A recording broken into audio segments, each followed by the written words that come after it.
우리 KT 전차가 아주 뭐 상당히 고성능 전차인 거는 분명히 이제 인증이 된 거죠. 이제 K방산 선두 주자 중에 하나니까 현재까지는 4대 무기 중에 하나니까 경쟁 상대가 이제 전 세계에서 가장 우수하다는 이제 PG H2000 이 자주포가 기동력이 느려요. 무거워졌어요. 우리 K9 전차 비교하면 되게 무겁고 만들어내는 속도도 그렇고 가격도 어떤 그 인건비가 워낙 비싸기 때문에 폴란드 육군은 다 이것저것 따져보고서 대한민국의 K2 전차 K9 자주포를 이제 발주를 하게 된 거죠.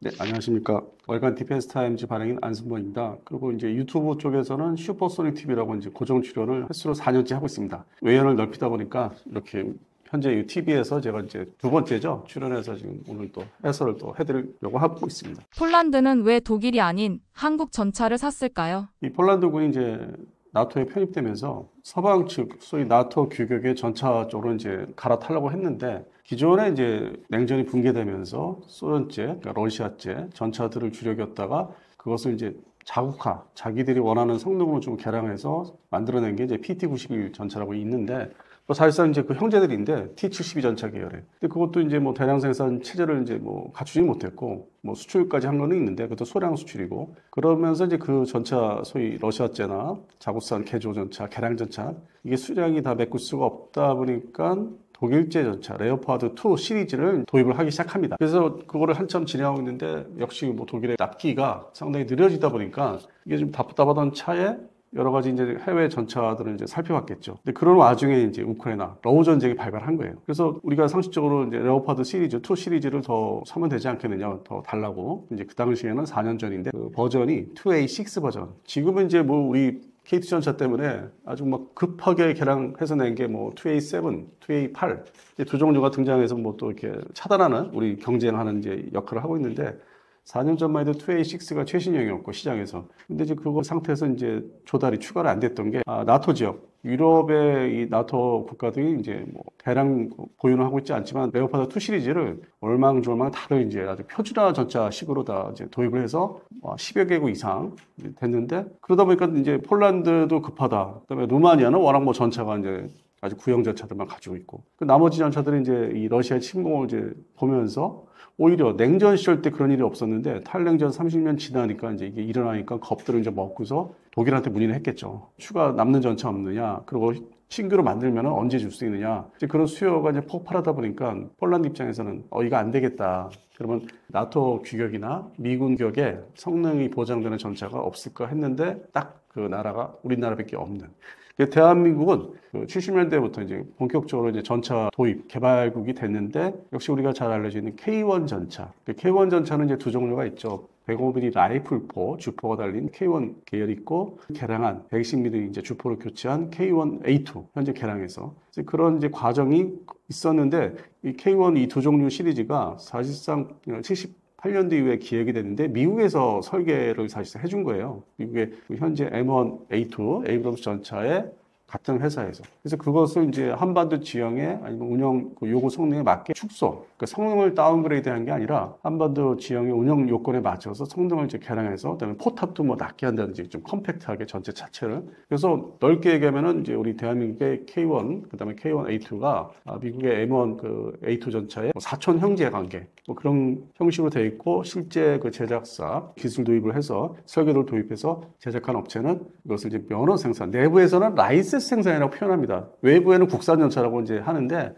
이게 어떤 경우냐면 이제 우리 카이 한국항공우주산업의 T50, 그러니까 FA50이죠. 전투기로 따지면 그런 경우에 그러니까 절반은 국산인데 뭐 우리 돈도 투자가 되고 절반은 국산인데 절반은 뭐 미국에서 이제 같이 참여해서 완성시킨 그런 과정을 거치고 나니까 그다음 순수 국산 전차 지금은 이제 전투기로 말하면 이제 KF-21 단계죠. 그래서 KT 전차가 탄생했고 이제 실전 배치가 현재 11년 차 되고 있는데 대한민국 육군에 그래서 그런 어떤 족보 관계 그런 어떤 유전자 관계가 사실상 미국 무기 체계의 흐름을 타고 있기 때문에 이게 지금 유럽에서도 이제 나토 규격에 가깝고 그리고 이제 미국 전체에도 가까운 거기 때문에 이제 그걸 잘 알고 있기 때문에 폴란드 육군에서 국방부에서 그리고 대량 생산을 유지하고 있느냐 그리고 당장 급한 게 지금 폴란드 육군에서 앞에 있는 우크라이나가 전쟁을 하니까 그게 이제 22년도 1년 차죠. 1년 때. 저희들이 전차, 러시아제 전차를 일단 급하게 주긴 합니다. 뭐 T-72 계열이라는 이제 그 좀 개량한 전차도 공급을 해요. 그래서 줬는데 그러면 또 그만큼 비잖아요. 공백이 생기잖아요. 전력이. 만약에 우크라이나가 다 무너지면은 자기 앞에 가서 만약에 이제 충돌이 있으니까 전차가 이제 그만큼 원조를 제공을 한 전차만큼 뭔가 급히 메꿔야 되고 추가로 기존의 T-72 전차를 또 교체를 해야 되고 그런 수요가 이제 있다 보니까 한국에 달려와서 대한민국 육군에 이제 납품을 하는 거 그것을 먼저 줄 수 없느냐 그렇게 해서 그게 이제 성사가 돼서 급히 갖다 줬죠. 그들이 이제 전반적으로 넓게 생각해서 뭐 고맙기도 하고 이 전차가 마음에 드니까 추가 발주를 하겠다. 일종의 옵션이라고 그러죠. 계약 예정인 그 대수, 전체 대수가 우리가 이 정도 범위까지 사겠다. 그렇게 해서 소위 이제 그 해당되는 나라, 우리 대한민국한테 이렇게 살살 꼬시는 그런 막 유혹하는 그런 측면이 이제 거래가 이제 옵션이 들어가는 게 있습니다. 그 플러스 알파라고 해서. 근데 현재 지금 그게 현지 버전, K2 PA 버전, 폴란드 버전으로 좀 업그레이드를 더 그쪽 지형에 맞게 작전 요구에 맞게 개량을 이제 하려다 보니까 가격이 좀 상승하고 그리고 이제 그 전차에 우리는 지금 그 생존 장비라고 해서 뭐 대전차 미사일이나 이런 드론에 대한 생존 장비는 아직 장착이 안 됐는데 그 개량을 이제 요구하다 보니까 거기에 이제 부수적으로 다른 나라 이제 그 장비들 거기에 장착해야 되는 이제 전자 장비들 일종의 전투기로 말하면은 그런 것들이 이제 추가 소요가 있다 보니까 가격이 당연히 상승을 하죠. 그리고 제3의 업체들이 이제 같이 협력 업체가 이제 들어오다 보니까 다 같이 가격 조정을 해야 되고. 그래서 현재는 뭐 좀 지지부진하고 그래서 지금 나머지 그 우리가 판매를 해야 되는 게 옵션 형태로 되어 있는 게 820대인데 그게 아직 타결을 지금 못 보고 있어요. 그렇다고 해서 제가 전망할 때는 한꺼번에 820대를 타결을 짓는 건 사실 그것도 불가능하고 그 안에서도 쪼갤 거예요. 2차, 3차, 4차 이런 식으로. 뭐 대한민국 육군도 이 K2 전차를 1차, 2차, 3차, 4차까지 양산 이렇게 나눠서 하기 때문에 그래서 뭐 일반인들한테는 그게 이제 다른 분들이 얘기할 때는 뭐 한 번에 다 계약되는 것처럼 호도하는데 뭐 언론, 온라인상에서 그런 건 아니고 그래서 이제 다음 2차나 3차를 이제 언제 하고 적정 가격에 우리도 수익을 보존받아야 되니까 그래서 그런 측면에서는 지금 뭐 많이 기다리고 있죠. 그리고 이제 K방산의 어떤 뭐 선두 주자 중에 뭐 하나니까 뭐 현재까지는 4대 무기 중에 하나니까 수출 나가는 것 중에 대표적으로 뭐 이렇게 작은 무기도 말고 큰 무기로 따지면 4대 무기 중에 하나로 들어가기 때문에 많이 기다리고 있는데 이런 측면에서는 좀 시간이 좀 걸리지 않을까. 그래서 저는 이제 길게 보는 게 납기 문제 계약하는 게 뭐 2028년 이후까지 그렇게 좀 길게 전망을 하고 있습니다. 그리고 이제 전차의 성능을 좀 간단히 말씀드리면은 이제 앞서 말씀드린 대로 이제 미국의 혈통 자체가 미국의 이제 M1 그 시리즈 120mm 슈퍼다 이제 A1 뭐 A2 그것을 이제 많이 바탕으로 이제 된 거고 자연스럽게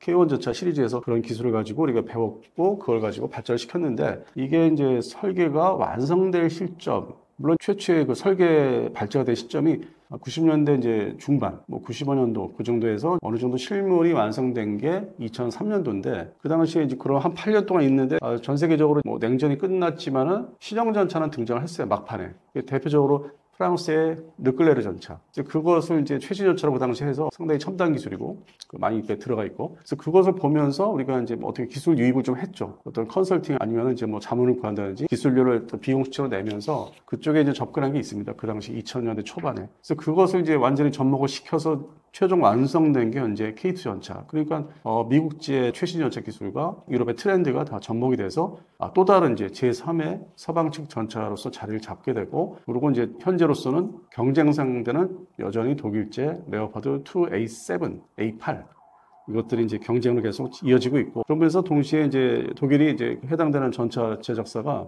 시장을 다 뺏길 것 같으니까 가만히 있으면은 급하게 개량 버전을 내놨는데 두 가지를 그거는 어느 정도 자기 주변 국가에 발주를 받거나 수주를 받는데 그다음 뭐 2030년대를 생각하면은 또 대한민국도 차기 전차를 생각하고 있고 또 흑표 전차를 이제 더 생존 장비를 부과시켜서 개량형이 등장하기 때문에 아예 그냥 최신 전차를 하자면서 차세대 전차를 지금 개발을 지금 하고 있습니다. 외형적으로 이제 공표도 돼 있었고 발표도 했는데 뭐 유로사토리라는 어떤 방산 전시회에서 파리에서는 그래서 뭐 유럽에서는 독일 중심으로 프랑스나 한 뭐 두세 가지 버전이 이제 지금 서로 이렇게 왔다 갔다 하고 있습니다. 그래서 그 중에서 최종적으로 대량 생산할 거는 이제 골라내겠지만은 그래서 그런 측면에서 뭐 저희들이 상당히 좀 다급하고 좀 위기를 느끼고 있습니다. 그래서 우리 K2 전차가 아주 뭐 상당히 그 고성능 전차인 거는 분명히 이제 인증이 된 거죠. 폴란드는 K9 자주포도 대량 도입했다는데 그 이유가 무엇인가요?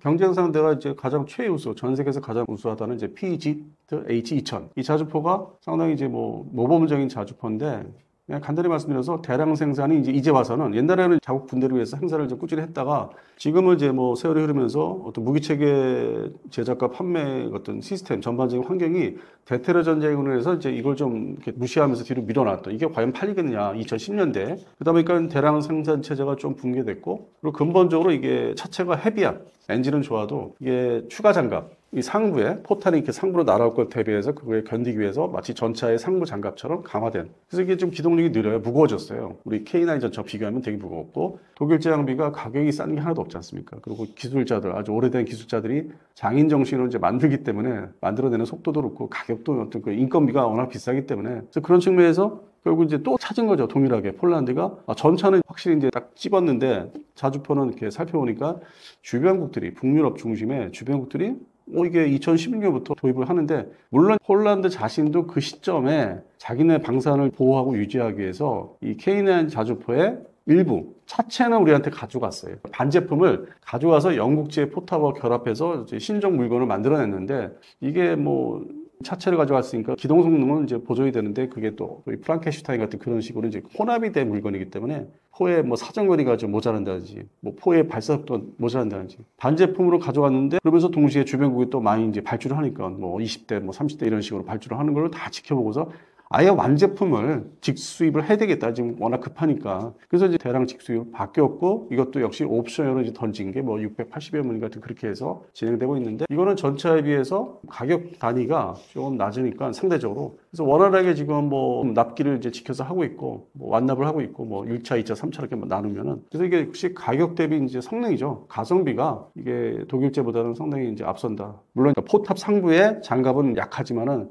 그건 기동 성능으로 빨리 도망 다니면서 쏘고 빨리 이리 갔다 저리 갔다 하면서 이제 보완을 할 수 있기 때문에 그 전술에 따라서 얼마든지 뭐 견뎌낼 수 있기 때문에 그거는 문제가 안 생기기 때문에 폴란드 육군은 다 이것저것 따져보고서 이제 대한민국의 K2 전차, K9 자주포를 이제 발주를 하게 된 거죠. 그래서 아직은 뭐 다 수입, 도입이 완성된 건 아니고 한참 가고 있는 상황인데 K2 전차에 비교해서는 납기가 차근차근 계약이 잘 되고 있다. 그것은 좀 다른 점이죠. K2 전차에 비교해서. 그래서 상대적으로 우리 대한민국 그 방산업체 하나 에어로스페이스는 자주포고 전차는 현대로템인데 약간 이제 분위기가 좀 달라요. 현대로템은 이제 이거를 항상 조마조마한 마음으로 이게 완성이 된 그 사업이 아니기 때문에 조마조마한 마음으로 이제 좀 차분하게 지켜보고 국내 온라인 언론이라든지 특히 그 해당 그 폴란드 아니면 주변국의 언론에 나오는 거를 극히 싫어합니다. 그런 측면에서 홍보를 이제 안 한다든지 뭐 떠들어주는 걸 되게 오히려 싫어합니다. 이게 지켜봐야 되는 상황이기 때문에. 근데 반면에 이제 하나 에어로스페이스는 뭐 자신감에 차가지고 열심히 뭐 알리고 있죠. 차기 뭐 자주포라고 해서 뭐 개량형인데 A2나 A3 버전.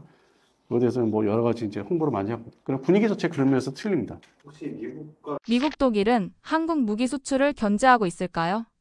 정확히 얘기해서는 미국은 자기들이 모든 거를 그 옛날처럼 뭐 냉전 시절처럼 이렇게 물건을 다 만들어서 판매할 수 있는 상황이 아니기 때문에 그러니까 자기들이 어떤 뭐 산업 재편, 방산 그 군산복합재가 좀 항공기 위주로, 군용기 위주로 있기 때문에 이 지상 체계, 무기 체계는 누가 대신 같이 팔아주길 또 이제 원했던 거죠. 러우 전쟁이 갑자기 발생하면서 그러다 보니까 폴란드 역시 투트랙, 그러니까 한쪽 나라 무기만 사는 게 아니라 미국 무기를 하이급으로 책정해서 하이급, 높은 고성능이라고 생각하고 적정 가격, 미디엄 하이, 그게 이제 대한민국 제품이죠. 이렇게 해서 동시에 이제 선정을 하게 된 게 하나의 이제 표준, 나토에서 좋은 사례가 되고 있죠. 그 폴란드 밑에 있는 루마니아가 이제 그거를 이제 벤치마킹, 어떤 무기를 선정하고 확보하는 데 있어서 같은 이제 러시아를 상대로 그 국경선, 만약에 유사시에 막 내려올 수 있는 우크라이나를 이제 점령한다면 전체를. 그래서 그런 측면에서 이제 루마니아까지는 그게 이어지고 있죠. 미국제를 사면서 대한민국 제품을 사면 러시아 대비 군비 증강을 속도를 낼 수 있다. 한쪽은 속도가 빠른 나라고, 한쪽은 외상으로, 뭐 FMF 자금, 소위 뭐 군사 원조 자금으로 외상으로 이제 살 수 있기 때문에 그런 이제 장점이 이제 뭐 대한민국의 장점, 뭐 미국제 장점이 있어요. 그러나 독일제에 대해서는 이제 이 해당들은 이제 폴란드나 루마니아에서는 조금 이제 특히 폴란드가 조금 이제 불편해하는 게 있고 그 옛날에 역사적인 어떤 그런 경우가 있었기 때문에 뭐 러시아도 지금 제 첫 번째 주적이라고 하면 가상적이라 하면은 독일 2차 대전 때 겪은 게 있기 때문에 뭐 전적으로 좀 이렇게 신뢰가 뭐 간다 뭐 이렇게 믿을 수 없다 그러니까 속에 내재된 게 그다음에 이 나토 국가 내에서 그렇게 무기를 대량 생산한다는 뭐 프랑스도 뭐 많이 와이가 됐고 뭐 영국은 말할 것도 없고 그래서 이제 한국까지 온 거예요. 이게 전 세계적으로 미국하고 그 동맹, 군사력 동맹이 이 나토를 벗어나면 어디가 강력한가? 이게 보면은 당연히 한반도죠. 한반도의 주한미군, 이제 뭐 미국하고 이제 이런 무기체계 호환성 때문에 공동개발 아니면 이제 우리가 미국 같이 전쟁할 때 대비해서 포탄이라든지 뭐 또 시스템, 전장비 시스템을 이제 미국하고 같은 공용성이 있는 그렇게 해서 개발한 나라이기 때문에 당연히 이제 우리 찾아올 수밖에 없었던 상황입니다. 여기서 이제 독일은 빼야 되고 미국제, 대한민국제 이렇게 이제 얘기하면 이제 폴란드 경우는 맞는 거죠. 경쟁력은 이제 그 동유럽, 소위 이제 과거에 바르샤바 조약국인 이제 동유럽, 현재 다 나토로 다 들어와 있지만은 그래서 폴란드하고 루마니아가 계속 얘기가 되고 있는 겁니다. 반면에 이 밑에 있는 헝가리는 정권의 성향이 뭐 친러이면서 러시아한테 막 이렇게 아양을 떨어야 되고 비율을 맞춰야 되고 그러면서 또 그 역사적으로 독일하고도 친하게 지내야 되고 그러다 보니까 나서지를 않고 대한민국 제포에 대해서는 그렇게 관심을 이제 표명을 안 하려는 이제 모양새를 갖추고 있고 또 한 국가가 불가리아가 그러니까 이제 이게 소위 그 러시아 그 민족에 대한 슬라브 민족이 어떻게 해서 러시아, 소비에트 연방에서 어떻게 아주 오래된 옛날에 흘러 들어왔나. 그 지역별로 보면 이제 뭐 세르비아 그쪽도 있고, 그 혈통들 있지 않습니까? 뭐 사촌 관계 뭐 이렇게 다 섞였지만은. 그래서 그런 거를 사실 많이 따져요. 혈통 뭐 그런 게 자연스럽게, 뭐 언어도 그렇고. 그러한 것들이 그대로 녹아들고 스며져 있기 때문에 폴란드 경우는 상당히 좀 아주 독보적인 어떤 경우가 되는 거죠. 이 무기 우리가 수출하는 데 있어서. 이제 그거를 잘 이렇게 맞아 떨어진 거고, 앞으로도 우리가 무기 수출하는 데 있어서 그런 또 배경을 잘 연구하고 그다음에 미국이 어떻게 생각하나 미국이 그 해당되는 나라하고 군사협력 관계라든지 뭐 경제 관계 이걸 다 따져보고 우리가 가야 되는 거지 무턱대고 우리 물건이 좋다고 해서 막 나대듯이 가면은 안 되는 경우가 있습니다. 예전 경우지만 뭐 한 10여 년 전 이상 뭐 2000년대 초반인데 파키스탄 같은 경우 지금 이제 파키스탄은 이제 거의 신중 국가 무기 체계도 사실상 뭐 전차 전투기 다 중국제로 다 한번 이제 딱 교체를 하고 있기 때문에 거의 완성 단계이지만 그래서 그런 나라는 가면 안 돼요. 그럼 미국이 하지 못하게 하죠. 원천 기술이 들어가 있는 거, 엔진 같은 거. 그러면 그런 데는 이제 헛수고하는 거죠. 그래서 그런 측면에서는 나라의 역사, 뭐 전통, 뭐 배경을 다 연구한 다음에 가야 돼요. 무턱대고 뭐 내가 급하고 뭘 팔아야 된다 해서 되는 건 아닌데 이 방산 제품도 마찬가지입니다. 폴란드와 추가 계약을 할 가능성이 있을까요? 아주 대대적으로 발표한 게 뭐 FA50, 그다음에 K9 자주포, K2 전차고, 그다음에 이제 이게 단거리 탄도탄을 발사할 수 있는 천문은 뭐 좀 50%, 100% 홍보를 하는 게 아니라 이게 다연장 로켓포가 80kg짜리만 있는 게 아니라 그 안에서 이제 넣을 수 있는 게 포드 형식으로 넣을 수 있는 게 단거리 탄도탄이 들어가기 때문에 그런 측면에서는 이제 아무래도 이제 좀 주변국의 눈치를 봐요. 더 고성능 무기니까 원거리 타격이니까 자주포가 또 틀리니까 자주포는 이제 뭐 40에서 60km 사이를 쏠 수 있기 때문에 근데 이 지금 천문에 들어가는 포드 형식으로 들어가는 이 미사일은 뭐 290여 킬로, 300km에 가까운 그리고 우리가 또 개발한 거를 이제 수출품으로서 이렇게 개조해서 변신시켜서 가면은 거의 뭐 490km, 500km에 가까운. 그래서 그런 부분은 이제 좀 이렇게 조심하는 편이에요. 그러니까 대놓고 아예 그냥 노골적으로 홍보를 안 하고 해서 그 폴란드가 그냥 꾸준히 계속 물건 언제 옵니까? 제대로 뭐 개량을 하고 있습니까? 이렇게 해서 기사가 이제 나오게 하는 거는 FA50 하고 이제 K2 전차, K9 자주포. 그리고 이제 천문은 네 번째지만 좀 밑으로 가라앉게 앉혀서 이제 좀 해야 되는 거 비공식적인 것도 홍보. 그런 게 많아서 추가 계약은 제가 볼 때는 이제 뭐 이 상태에서 물량 그 확보한 거, 소위 옵션으로 확보한 거를 완납을 언제 다 하느냐. 거기에 서로가 관심이 쏠려 있는 걸로 보고 있습니다. 폴란드의 사례는 뭐 다른 유럽 국가도 영향을 폴란드 사례는 다른 유럽 국가에 어떤 영향을 주고 있나요? 앞서 말씀드린 대로 유럽 간 국가는 그것도 제한적으로 뭐 자주포가 좀 더 늘어날 가능성이 있어요. 그래서 그게 루마니아가 그렇고 체코는 여러 차례 말씀드리지만 체코 슬로바키아였잖아요. 우리 2차 대전 때 과정을 보면은 오스트리아도 그렇고 섞여 있어요. 소위 게르만족이. 그래서 전쟁 없이 그냥 합병을 이제 뭐 강제적인 합병이지만은 이제 그런 역사가 있잖아요. 그게 배경이 이쪽은 원래 이제 기술력도 그렇고 이제 이 어떤 그런 물건 만드는 산업에 대한 게 독일 쪽이 가까워요. 체코, 슬로바키아, 뭐 오스트리아는 이제 또 뭐 좀 많이 눈치를 보고 있지만은 그다음에 북유럽의 뭐 스웨덴, 노르웨이, 그다음에 왼쪽으로 가면 뭐 네덜란드, 덴마크 이게 다 그런 배경이 있어요. 혈통 관계가 있고 그리고 전쟁을 이제 뭐 어떻게든지 2차 대전 때 점령을 당하더라도 뭐 몇 시간, 며칠만 하다가 그냥 항복. 물론 이제 그렇게 해서 점령에 대해서 뭐 좀 피해를 보긴 했는데 우리가 생각하는 뭐 중동 현재 그런 전쟁들에 비해서는 뭐 아주 낮죠. 피해를 본 게. 그리고 또 중립국가 스웨덴이나 스위스를 이렇게 봐준 경우 이제 그런 게 다 있죠. 얼만큼 자기한테 방해가 됐나 안 됐나. 이제 그런 2차 대전 때 배경이 물론 더 거슬러 올라오면 또 역사적인 배경이 또 복잡한데 그런 배경이 무기 수출에 있어서 그대로 나오는 거예요. 그래서 우리가 한때 재작년 뭐 2022년, 23년 때 기대를 했죠. 체코도 될 것이다. 슬로바키아도 될 것이다. 많이들 이제 언론에서 얘기해요. 그러면 그 사람들이 이제 해당되는 국가가 조사는 합니다. 정보 요구를 해서 이게 성능이 어느 정도 좋은가. 근데 그건 이제 하나의 일종의 쇼로 좀 보고 있었고 결국에는 이제 독일제 무기 중심, 유럽제 무기 중심으로 이제 돌았었죠. 자기들의 어떤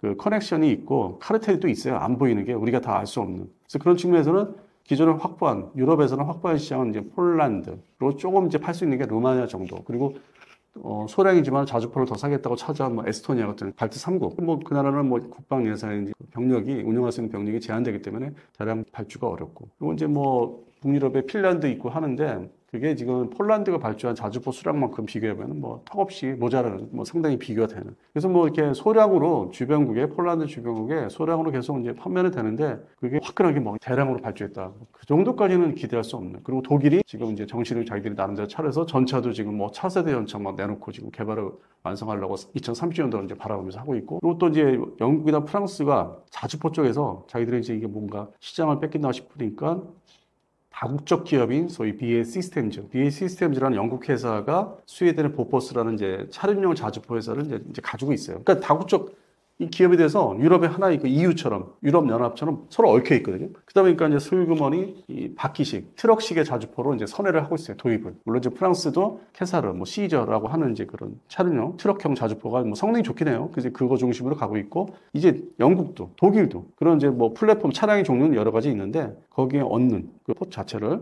우리 같은 K9 자주포는 궤도식인데 그건 이제 뭐 헤비한 거는 지양을 하고 그쪽 넘어가는데 그 지금 모범 사례로 자기들끼리는 모범 사례가 이제 영국이 그렇게 하다 보니까 또 이 영향을 뭐 미국도 지금 받고 있어요. 미국도 차기 자주포를 해야 되는데 여러 가지 실패 사례가 서너 차례 있었기 때문에 뭐 상당히 고민이 되는데 그렇다고 그냥 이거를 현재 보유하고 있는 뭐 팔라딘 시리즈 자주포랑 교체를 안 할 수는 없고 그러다 보니까 이제 어떤 시험상에 테스트를 해봐야 되겠다. 소량 그 부대를 좀 별도로 편성해서 유럽제 자주포, 영국에 지금 말씀드린 그게 이제 아처라고 이제 하는 게 있는데 지금 영국군이 이제 뭐 소량 채택을 했는데 앞으로도 더 사겠다고 하지만 이제 그런 식으로 트렌드가 나름대로 이제 뭐 유럽, 서유럽하고 이제 미국이 또 살짝 그게 변모가 되고 바뀌고 있어요. 그래서 기존의 K9 자주포가 현재 뭐 11개국 뭐 채택이 됐다고 자랑하고 좋아하는데 그 개량형 현재 수출되고 있는 건 K9A1인데 그거를 반무이나 완전 무이나 포탑으로 이제 하는 뭐 K9 A3가 있는데 뭐 사거리도 연장하고 이거를 이제 개발을 2030년대 초반까지 하겠다고 이제 이 로드맵을 완성하고 이제 열심히 개발을 하고 있는데 그 순간 이제 게을리하면은 이게 판매가 안 될 수 있다고 보고 있어요. 그러니까 지금 무조건 조화를 할 수는 없죠. 그러니까 다음 물건을 개발을 완성을 시켜야 되는데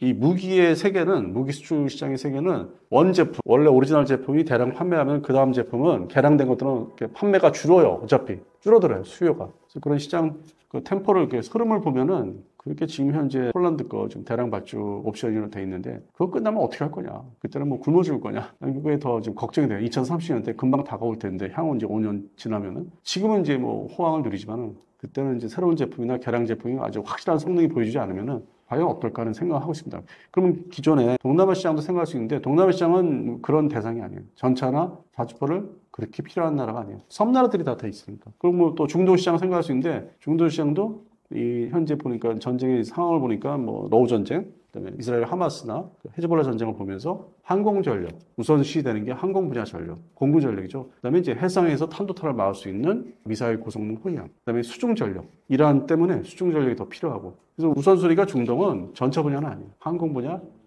해군 분야. 우리가 이제 입지를 가서 세이지를 하더라도 뭐 폴란드만큼 화끈하게 일어날 것 같지 않아요.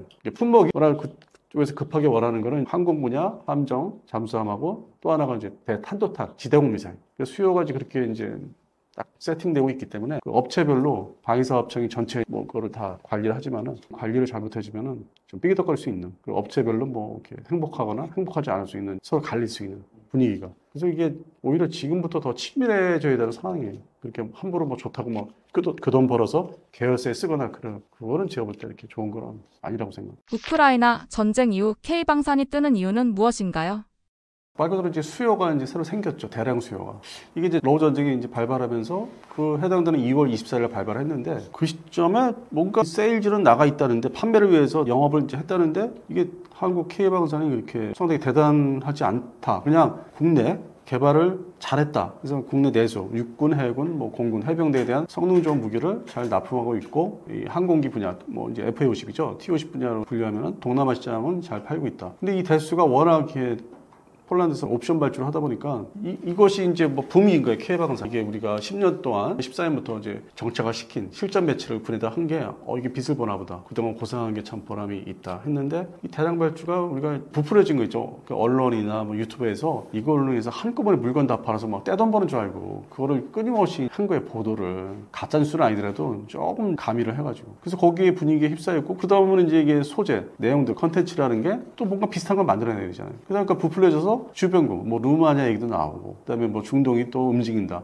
근데 실제로 단적인 예가 하나를 얘기를 들면은 그렇게 해서 부풀려져 갖고 지금 4년 차인데 K방산 해가지고 전차, K2 전차가 폴란드 말고 또 판매가 성사가 된 나라가 있습니까? 내가 항상 물어봐요. 그냥 정신을 차리고 보면은 폴란드의 대량 발주 하나지 이 수출을 성사시켜서 가져간 나라가 가져가기 시작한 나라가 어디냐 또 있냐? 완성된 게 뭐 어딨냐? 계약서 쓴 게. 그냥 얘기만 열심히 아주 상당히 호의적으로 되고 있다 뿐이지 완성이 안 되고 있죠. 근데 그 전에 폴란드 수주 전에 러우 전쟁 전에 중동에 이제 뭐 오만 대표적으로 이제 현대로템 K2 전차 제작사에서 오만의 힘을 다 기울였어요. 그래서 사막 버전은 이 러우 전쟁 나기 전에 전시회, 뭐 DX 코리아라든지 서울 아덱스 때 막 발표를 해요. 근데 그것도 시간은 뭐 너무 많이 끄는 거예요. 지지부진하게. 오늘 내일 오는 데 하다가 결국 안 되고. 뭐 동시에 그 당시에도 7, 8년 전에도 뭐 이집트가 관심이 많다고 하더라고요. 물론 많죠. 근데 국방비가 미국의 군사원조 비용을 받아서 운영하는 나라인데 그래서 그게 과연 미국의 간접적인 통제도 있고 왜냐면 90년대 미국제 구형전차, 패튼 시리즈를 다 많이 대량 보유하고 있는데 M1 전차도 있지만 또 이거를 마음대로 자기가 그냥 생각한 대로 그게 미국의 군사원조로 그 부품들을 받아서 유지하고 있는데 어느 날 갑자기 이거 주신 거다 그냥 갖다 버리고 미국제를 그 상태에서 M1 전차를 뭐 마음대로 살 수도 없지만 그 시리즈를 이걸 배제하고 한국제 전차를 사겠다. 그럼 미국이 내가 돈을 줘서 유지되는 군사력인데 한국도 뭐 아주 뭐 아끼는 동맹이지만은 이건 이제 방산 수출 수입 문제이기 때문에 그냥 너는 그거를 사서 일단 그 금액이 있냐? 그리고 유지할 돈이 있냐? 운영 유지비. 내가 또 대줘야 되냐? 먼저 그걸 다 따져보는 거죠. 미국 입장에서는. 그러니까 이제 쉽게, 그러니까 미국이 반대하는 게 아니라 그거는 이제 누울 자리 보고서 이것저것 따져보면은 이집트의 경제력도 좀 한계가 있고 정말 거기 가난하잖아요. 실제 뭐 관광으로 먹고 사는 나라. 그래서 그런 게 모든 게 작용해요. 사우디는 사우디대로 이제 우선순위가 아니고 그냥 기존의 구형전차 패튼 시리즈하고 그 신형이라고 하는 이제 M1A2 시리즈를 혼합해서 갖고 있기 때문에 그러니까 최신 전차는 있으니까 그리고 중동의 이제 사우디 반도가 뭐 당장 뭐 전쟁이 뭐 이란이 군사력이 뭐 지상 전력이 뭐 아주 우수해서 들어올 것도 아니고 결국에는 이번에 이제 뚜껑이 열렸지만은 미사일 쪽이고 뭐 순항 미사일이나 뭐 드론. 그래서 그런 측면에서 계속 얘기는 나오는데 그리고 동시에 유럽의 또 방산 업체들 아주 전통적인 고참 방산 업체들이 또 견제를 하고 그러면서 그 예산을 해당 국가의 예산을 이제 전체 쪽으로 흘러가지 않기 위해서 자기들이 이제 전체 생산이 이제 원활히 안 되니까 그러면서 이제 해당 뭐 영국, 프랑스, 독일이 그 지역에 가서 전투기 먼저 사 이거 급하잖아 고성능 이거 먼저 사야지 무슨 전차 이건 나중에 사고 우리 유로파이터 뭐 라파 이거 먼저 사야지 그렇게 치고 들어가는 거죠 세일즈라는 게 아주 합법적으로 합리적으로 그러면 우리한테 기회가 이제 우선순위에서 또 밀리고 해서 지금 7, 8년 흘러왔어요 제가 지켜본 것 말이죠 그리고 전 세계에서 K2 전차가 납기된 거 들어간 거 폴란드 하나 예정인 거는 이제 루마니아 기대하고 있고 그다음에 더 나가서 페루도 뭐 얘기하는데 좀 시간이 많이 걸릴 거예요 그게 우리가 진짜 완성된 걸로 뉴스로 접하기까지는 그래서 한편으로는 K방산이 그런 수출에 있어서는 저는 이제 좀 약간의 허와실이 좀 있다는 걸 이제 옛날부터 알고 있었고 근데 이제 이 분위기를 한 3년 전이나 2년 전만 해도 이거를 그냥 고지고대로 얘기하면 싫어하더라고 이게 이 국뽕이라는 게 존재해가지고 그래서 제가 이제 태세 전환을 한 게 그러면 전차 이런 거 실제적인 얘기를 좀 하더라도 좀 톤을 좀 줄이고 KF21을 얘기하자 이게 인기가 KF11은 나무랄 데도 없고 인기가 좋고 이제 지향적이기 때문에 저도 지금 기대가 되고 그래서 제가 최근에 소재 패턴을 이제 그런 지상군보다는 꾸준히 KF11로 돌아쓰고 그것도 하면은 그거 조회수 이렇게 따지잖아요 우리는 이 업계에서 무난히 다들 좋아하시고 그게 반복되는 얘기하더라도 이게 좀 이렇게 말투가 다르거나 억양 다르잖아요. 같은 거를 소재를 뭐 내용을 얘기하더라도 분위기 어떨 땐 똑같은 걸 하더라도 제스처로 이렇게 취해서 이렇게 흥을 이렇게 돋굴 수 있고 그래서 그런 측면에서는 현재 KF11이 더 국뽕 K방산의 선두주자 아직 뭐 실전 배치되는 전투기는 아직 안 나왔는데 이제는 우리가 그래도 분위기에 좀 취해가지고 가려면 오히려 폴란드에게는 좀 내버두고 KF11로 좀 태세 전환하자. 저는 이제 그러고 있습니다. 그런 방산의 어떤 실제 지금 흐름이 그렇게 되고 있기 때문에. 미국이 한국 무기를 우회 지원하고 있다는 말이 사실인가요? 짧게 말씀드릴 수 있죠. 이건 말 그대로 이제 우리가 이건 다 알고 있죠. 포탄은 이제 미국을 통해서 비밀리에 뭐 이렇게 비공식적으로 보내는 거. 그러니까 우리가 이제 어떤 서류상, 장부상이나 외형적으로 이제 미국에 포탄 수출한 거죠. 근데 뭐 그것은 평상시에 1953년 우리 한반도 휴전 이래로 미국이 거꾸로 우리 견인포 포탄을 대량으로 이제 공급하면서 우리가 70년대부터 자체 생산하고 그래서 엄청나게 그 부분이 포탄 부분이 견인포나 자주포 포탄이 엄청 쌓여 있죠. 많이 갖고 있죠. 물론 옛날 거는 이제 또 폐기 처분해서 또 그건 그대로 없애면서 또 채워넣고 그 부분이 워낙 이제 뭐 대단하기 때문에 그리고 포탄이라는 거는 이제 뭐 박스에 담겨서 이렇게 미국 가서 넘어가는데 시간도 걸리고 표시도 안 나고 박스갈이 한다고 그러잖아요. 박스갈이 우리가 일반으로 하면서 그런 측면에서 이제 넘겨주면은 그리고 이제 그 포탄 자체에 뭐 로트 번호 같은 게 이제 있어요. 생산 번호 같은 게 한국에서 했다 뭐 이런 게. 근데 그거는 발사해서 그냥 땅 터지면 다 흩어지는 건데 물론 과학수사 기법으로 어디 터진 거 주워서 깨맞추려면 알 수 있는데 단순하게는 이제 그쪽 부분이 우리가 우크라이나 전쟁의 간접 어떤 지원 그런 면에서는 좀 리스크, 부담감이 좀 적었던 거죠. 저는 이제 제가 알고 있기로는 이제 포탄 부분이다. 그리고 아예 대놓고 이제 하는 거는 역시 폴란드 수출에 주력하고 있다, 집중하고 있다. 그래서 그런 게 어떤 그 러시아를 이제 상대로 우리가 러시아 전쟁을 일으켰지만 그냥 뭐 미국을 통해서 우크라이나 지원 전쟁 거 참여라고 하면 하는 참여인데 그거를 안 할 수는 없고 해서 좀 이렇게 적게 로우급으로 하이급으로 러시아가 국교를 뭐 단절하자 이 정도까지는 안 가게 적절히 조절했기 때문에 이거는 뭐 K 방산에 들어가지는 않아요. 제가 볼 때는 이게 어떤 미국과의 관계를 유지하기 위해서 그런 측면에서 우리가 좀 하지 않았나. 그래서 이건 뭐 K 방산은 좀 연관되긴 좀 오래 포탄에 대한 거는 풍산이나 한화가 이제 생산을 특히 이제 하고 있는데 풍산 쪽은 이거에 대해서 이슈가 그렇게 안 되고 있어요. 실제 제가 접촉해서 얘기 들어보면 해당되는 이제 포탄 155mm 뭐 아무래도 군에 있는 거를 줄 수도 있기 때문에 그러니까 육군이 소유가 있는 걸 이렇게 1차적으로 넘어가면서 그거를 또 풍산 같은데 이제 발주를 하면 이렇게 채워넣는 형식으로 그 표시가 안 나요. 또 실제적으로 이렇게 자세히 살펴보면 그래서 그런 측면에서는 수위 조절을 잘했다. 그리고 이제 현재 휴전과 함께 종전도 얘기하고 있기 때문에 그동안 시끄럽던 3년, 뭐 만 3년 동안 시끄럽던 얘기는 다 이제 다 수그러들었고 그래서 뭐 이거는 그렇게 관심들은 안 가시는 것 같아요. 한국 무기가 직접 참전한다면 어떤 영향을 미칠까요? 아무래도 지금 뭐 지상군 중심으로 무기 체계가 우리가 수출이 되고 있는데 위력을 제대로 발휘할 수 있는 거는 타격력을 이제 줄 수 있다는 거는 이제 무기가 투입된다면은 가상으로요. 아무래도 천무 다연장 시스템, 로켓 시스템이 파괴력이 크죠. 그 근본 자체는 우리가 그 옛날 소련, 러시아 이제는 소련의 그 소위 카투사 다연장 로켓포 아주 독보적인 존재. 그거를 어디서 이제 좀 받아가지고 밀수해가지고 그걸 토대로 우리가 한국의 다연장 로켓포. 그러니까 지금의 천무 전에 이제 구력이라는 이제 130mm 시스템이 있는데 그 지금 이제 노후화돼서 퇴역시키고 있는데 천무로 대체하고 있는데 그 근간이 이제 소련제, 러시아제 무기 체계를 좀 답습을 해가지고 그래서 그런 측면에서는 뭐 러시아가 만약에 이제 그거를 이제 포격을 이제 로켓탄 날라 당했다면 이제 그거를 이제 아주 쉽겠죠. 그래서 이게 대한민국의 무기 체계가 어떤 기술이 일부분이 어떤 시스템이 좀 녹아 들어가 있는 게 이 러시아하고 90년대 이제 그 불검 사업이라고 있어서 경협 차관을 이제 무기로 받은 게 있습니다. 그러면서 뭐 전차, 장갑차, 뭐 이제 이런 뭐 시스템들, 뭐 로켓 이런 것들을 지대공 미사일들 그 기술을 받아들이면서 이게 좀 거기에 이제 단점들을 이제 보완을 해서 완성된 것들이 많아요. 물론 이제 K2 전차는 앞서 어떤 그 흐름상으로 보면 미국제 기술 기반은 이제 프랑스 색깔을 조금 이제 도입을 했고, 그다음에 전반적인 뭐 자동 장전 이런 시스템들은 또 러시아 거를 많이 참고했고, 그래서 골고루 이게 들어가 있죠. 그래서 K2 전차가 상당히 우수한 게 이제 그런 측면이 있기 때문에 전차는 뭐 가까운 거리에서 이제 뭐 4km 뭐 이런 정도에서 싸우는 거기 때문에 딱 상대방 하나 때리고 그다음에 때리고 하는 것 때문에 이렇게 파급력이 사실 이렇게 보병의 소총 전투 같은 그런 개념이고, 막 무작위로 때리고 정밀 타격할 수 있는 거는 천무 다연장 로켓 시스템, 거기에는 탄도탄까지 넣어서 발사할 수 있기 때문에, 그래서 파괴로 따지면은 이제 천무 시스템이 만약에 이게 어떻게 해서 지금 이제 소위 러우 전쟁이 2차 전쟁이거든요. 엄격히 분류하면 2014년도에 한 번 있었기 때문에 쿠름반도로 만약 3차 휴전을 한 상태에서 또 자기들 힘을 보강해서 붙고 한다면은 앞으로 가까운 미래에 이 폴란드가 보유한 무기가 뭐 우크라이나로 가지 않는다고 보장도 할 수 없기 때문에 일부가 소량으로 또 넘어갈 쓸 수 있어. 어떤 형식으로든지. 지금은 그런 일은 없는데. 그래서 그럴 때는 이제 러시아 입장에서는 이제 깜짝 놀라는 게 이제 천무 시스템거든요. 뭐 K9 자주포는 40여 킬로니까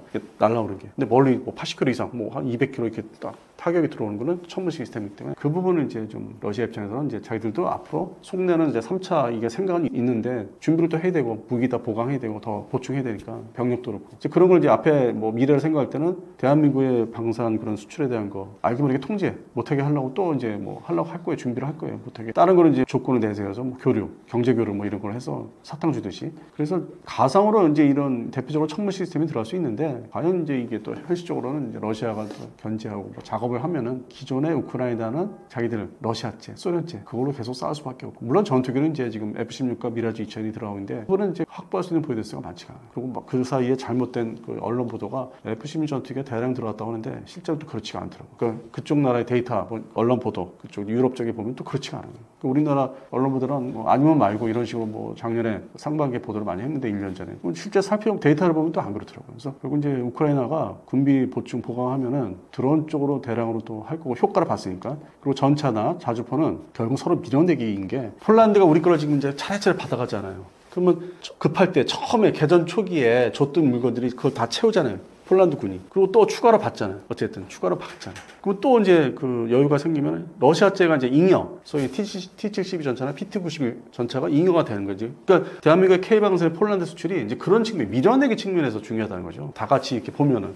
그래서 그런 거는 또 그렇다고 뭐 러시아가 팔지 말아 좀 그럴 수도 없는 거고 저희들은 뭐 북한군 파병을 받고 있기 때문에 그래서 뭐 서로 이제 그런 게 문제가 있기 때문에 아마 우크라이나군이 이제 차후에 3차 전쟁을 대비한다면 아마 폴란드군이 연도별로 앞으로 자기들의 그 러시아 장비를 다 이관할 것이다. 지금은 못 줘요. 지금은 뭐 들어온 게 얼마 안 되니까 한국제 장비가 자기들도 유사시 대비해야 되고 갑자기 우크라이나 무너져 망해가지고 자기 국경 앞으로 올 수 있기 때문에 러시아군이 그래서 불안한 게 있기 때문에 K방산의 폴란드 수출을 서로 이렇게 협의하는 게 상당히 지금 뭐 첨예해야 되고 뭐 민감한 부분이고 또 우리는 우리대로 돈 벌어야 되고 하는데 그게 서로 이제 맞물려 있는 거예요. 그게 다 들어야만 이제 줄 수 있는 거예요. 기존의 러시아 장비랑 뭐 자주포가 또 있어요. 뭐 122mm 자주포가 있는데 어느 순간에 폴란드군이 원조로 하는 거를 딱 멈추더라고요. 그리고 작년 여름에 발표를 했어요. 대통령인가 뭐 같은 총리가 준다 스톱. 그게 아마 9월 달인 거였어요. 이제 그런 문제가 있는 거예요. 그래서 K방산의 역할은 물건이 들어가야만 우크라이나군이 이제 전력 보강이 된다. 러시아는 한국 무기에 대해 어떻게 반응하고 있을까요?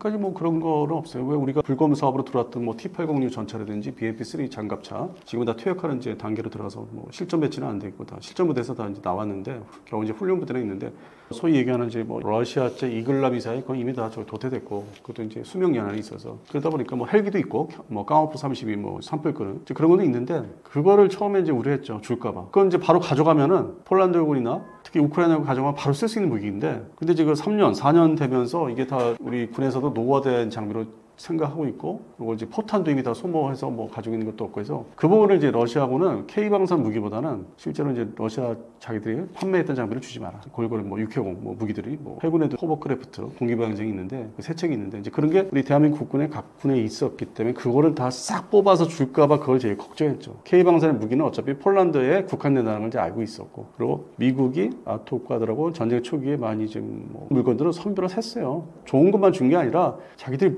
좀 쓰기 성능이 안 나오는 무기들을 그런 것들을 이제 프랑스도 그랬고 뭐 차륜용 장갑차 아주 유용무실한 아프리카에서는 쓸 수 있는 이제 그런 걸 뭐 줬기 때문에 전차도 뭐 그냥 가동 안 하는 거 다 비용이 들어가니까 한쪽에 보관했던 거 그런 것도 줬어요. 그리고 현대전에서 21세기 현대전에서 그 통용이 안 되는 뭐 105mm 라이플 주포단 뭐 레오파드 1 그런 시리즈를 줬다든지 그런 게 마구잡이로 준 건 아니에요. 근데 소모성이 강한 이제 대전차 미사일 뭐 하이마스 다 소모성이 강한 포탄이니까 미사일하고 그거 중심으로 이제 그거는 이제 미국이 통제를 하면서 줬죠. 딱 미사일, 지대공 미사일. 그러니까 미사일 쪽은 이제 그렇게 원활하게 줬는데 우리가 지금 K2 전차나 자주포 같은 그런 전차나 자주포는 그게 암암리의 통제를 좀 하면서 왜냐면 나토군도 역시 미군도 그렇지만 그걸 다 뽑아주면은 만약에 이게 어떻게 전쟁이 확산돼서 뭐 어떻게 우회로 이렇게 또 붙게 되면 무엇을 가지고 싸우겠느냐. 그러니까 최신 장비, 중요한 장비는 주기가 어렵다. 주더라도 뭐 소량, 뭐 14대, 뭐 18대 아주 상징적으로 뭐 영국의 챌린저 전차 같은 거, 챌린저 2 상징적으로 주고 그 이상은 준 게 없습니다. 딱 중단됐어요. 그래서 그런 부분이 3년, 4년 사이에 이제 있어 왔기 때문에 앞으로도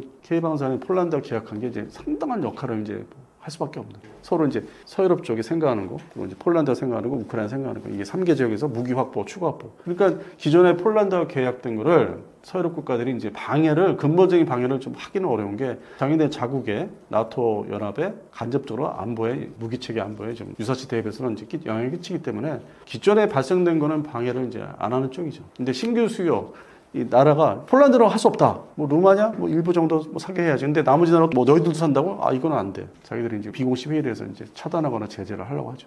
그리고 느리지만은 우리 전통 방산 업체들 독일이나 프랑스, 영국 거 거기서 사라. 이태리 거. 그게 최근에 이제 정리가 된 것 같습니다.